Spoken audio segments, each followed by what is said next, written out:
ಎಲ್ರಿಗೂ ನಮಸ್ಕಾರ. ಮತ್ತು ಆನ್ಲೈನ್ ಡಿಜಿಟಲ್ ಪ್ಲಾಟ್ಫಾರ್ಮ್ಗೆ ಎಲ್ರಿಗೂ ಸ್ವಾಗತ ಕೋರ್ತಾ, ಕಾಲೇಜು ಶಿಕ್ಷಣ ಇಲಾಖೆ ಕರ್ನಾಟಕ ಸರ್ಕಾರದ ವತಿಯಿಂದ ಇಂಟರ್ನ್ಯಾಷನಲ್ ಬಿಸ್ನೆಸ್, ಅದರಲ್ಲಿ ನಾವು role of MNCs in international business ಅಂತಕ್ಕಂಥ ಒಂದು ಕಾನ್ಸೆಪ್ಟಲ್ಲಿ MNC ಮತ್ತು ಮೀನಿಂಗು ಮತ್ತು ಡೆಫಿನೇಷನ್ಸ್ನ ಇವತ್ತು ಚರ್ಚೆ ಮಾಡೋಣ. What you mean by MNCs, ನಾವು ಯಾವ ರೀತಿ ಅದನ್ನು ಡಿಫೈನ್ ಮಾಡ್ಬೋದು ಅನ್ನೋದಕ್ಕೆ ಚರ್ಚೆ ಮಾಡ್ತಾ ಹೋಗೋಣ.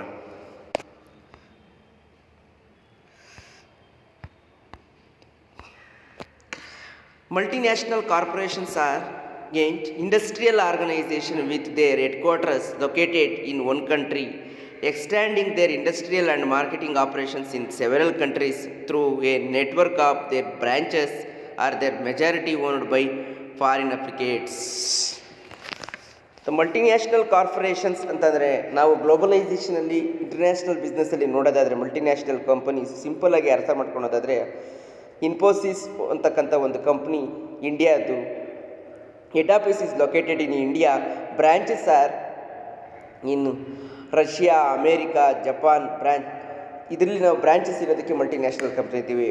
One countries have home country, the another activities host countries. Different branches ಇರತಕ್ಕಂಥಕ್ಕೆ ನಾವು ಹೋಸ್ಟ್ ಕಂಟ್ರೀಸ್ ಅಂತ ನಾವು ಕರಿತೀವಿ.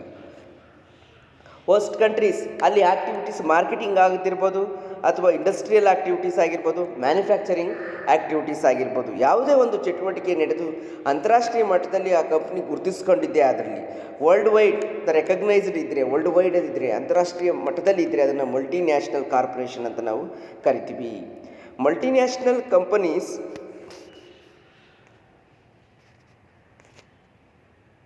Multinational company is a company involved in producing and marketing its outputs in several countries. The output may be goods and services, various combinations of both.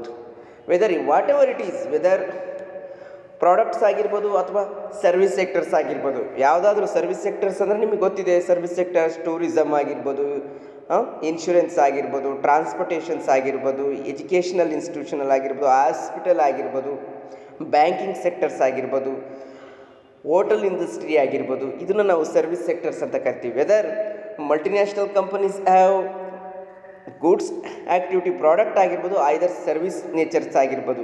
Producing marketing in several countries, ದೇಶಾದ್ಯಂತ ಪ್ರಪಂಚದ ಉದ್ದಾಗಲಕ್ಕೂ ತನ್ನ ಕಂಪನಿಯು ತನ್ನ ಚಟುವಟಿಕೆಗಳನ್ನು ತೊಡಗಿಸ್ಕೊಂಡಿದ್ದೇ ಅದರಲ್ಲಿ, ಅದನ್ನು ನಾವು ಮಲ್ಟಿನ್ಯಾಷನಲ್ಸ್ companies ಅಂತ ಕರಿತೀವಿ. Company involved in producing and marketing its output. ನಾವು ಡೆಫಿನೇಷನ್ಸ್ ನೋಡೋದಾದರೆ, according to the ILO international labour organisation report ಪ್ರಕಾರ ನೋಡೋದಾದರೆ, the essential nature of multinational enterprise lies the fact that managerial headquarter is located one country, and while enterprise carries out operations in number of other countries as well, host countries. ನಾವೆಲ್ಲ ಗೊತ್ತಿರ್ತಕ್ಕಂಥದ್ದಾಗಿ multinational companies, multinational corporations ಅಂತಂದರೆ head office ಒಂದು ಕಂಟ್ರಿಯಲ್ಲಿ located ಆಗಿದ್ದು ಅದನ್ನು ನಾವು home country ಅಂತ ನಾವು ಕರಿತೀವಿ. Original countries, ಆ ಒರಿಜಿನಲ್ ಕಂಟ್ರೀಸ್, ಇನ್ಫೋಸಿಸ್ ಒರಿಜಿನಲ್ ಯಾವುದು? India, that is home country. While the enterprise carries out operations in number of other countries as well as host countries ಅಂತ ಕರಿತೀವಿ. Infosys head office is a home country. ಇದರ activities ಬೇರೆ ಬೇರೆ host ಕಂಟ್ರಿಲಿ, ಬೇರೆ ಬೇರೆ ದೇಶದಲ್ಲಿ ನಡೆಯೋದಕ್ಕೆ ನಾವೇನಂತ ಕರಿತೀವಿ? ಮಲ್ಟಿನ್ಯಾಷನಲ್ ಕಾರ್ಪೊರೇಷನ್ ಅಂತ ಹೇಳ್ಬಿಟ್ಟು ಇಂಟರ್ನ್ಯಾಷನಲ್ ಲೇಬರ್ ಆರ್ಗನೈಸೇಷನ್ ರಿಪೋರ್ಟ್ ಮಾಡ್ತಾ ಹೋಗುತ್ತೆ. MNCs ಅಂದರೆ ಏನಂತ ಅದು ಹೇಳುತ್ತೆ ಅಂದರೆ, the essential nature of the multinational enterprise lies in the fact that managerial head quarter is located is one country, that is be called as home country, while the enterprises carries out operations in a number of other countries as well as host countries. ಇನ್ನು another definitions ಕೊಡ್ತಾ ಹೋಗ್ತಾರೆ business ಥಿಂಕರ್ಸು, business international contemporary ಇರ್ತಕ್ಕಂಥ business ಬಗ್ಗೆ define ಮಾಡಿರ್ತಕ್ಕಂಥವ್ರು. Nile Jacobian defines ಅಂತಕ್ಕಂಥವ್ರು ಏನು ಹೇಳಿದ್ದಾರೆ ಅಂದರೆ,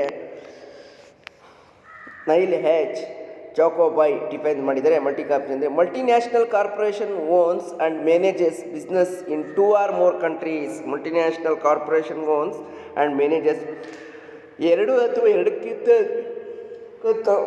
ದೇಶದಲ್ಲಿ ಚಟುವಟಿಕೆಗಳು ಮಾಡ್ತಾ ಇದ್ರೆ ನಾವು ಮಲ್ಟಿನ್ಯಾಷನಲ್ ಕಾರ್ಪೊರೇಷನ್ಸ್ ಅಂತ ಕರಿತೀವಿ. ಇನ್ನು ಯುನೈಟೆಡ್ ನೇಷನ್ಸ್ ಏನು ಹೇಳಿದೆ, ಡಿಫೈನ್ ಮಾಡಿದೆ ಅನ್ನೋದು ನೋಡೋಣ. United Nations enterprises which control assets, factories, mines, sales, offices and the like into 2 or more countries.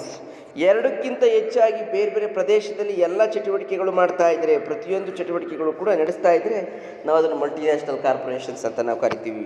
Weather activities, factories ಆಗಿರ್ಬೋದು, ಮೈನಿಂಗ್ಸ್ ಆಗಿರ್ಬೋದು, ಸೇಲ್ಸ್ ಆಫೀಸ್ ಆಗಿರ್ಬೋದು, other any activity whether goods and service activities we called as multinational companies ಅಂತ ನಾವು ಕರಿತೀವಿ. ಇನ್ನೊಬ್ಬರು thinkers ಹೇಳಿದರೆ David E. ಅವರು ಏನು ಡಿಫೈನ್ ಮಾಡಿದ್ದಾರೆ ಅಂದರೆ, corporations which have their home in one country but operate and live under other laws and customs of other countries as well. Corporations which have their home in one country's home country corporation, ಒಂದು head office ಒಂದು home country, operating and other activities have loss customs and other, ಯಾವ್ಯಾವ ದೇಶಕ್ಕೆ ತಕ್ಕಂತೆ operate ಮಾಡ್ಕೊಂಡು ಬೇರೆ ಬೇರೆ ದೇಶಗಳಲ್ಲಿ ಚಟುವಟಿಕೆ ಮಾಡೋದಕ್ಕೆ ನಾವು ಮಲ್ಟಿನ್ಯಾಷನಲ್ ಕಾರ್ಪೊರೇಷನ್ಸ್ ಅಂತ ನಾವು ಕರಿತೀವಿ. This is meaning and definitions.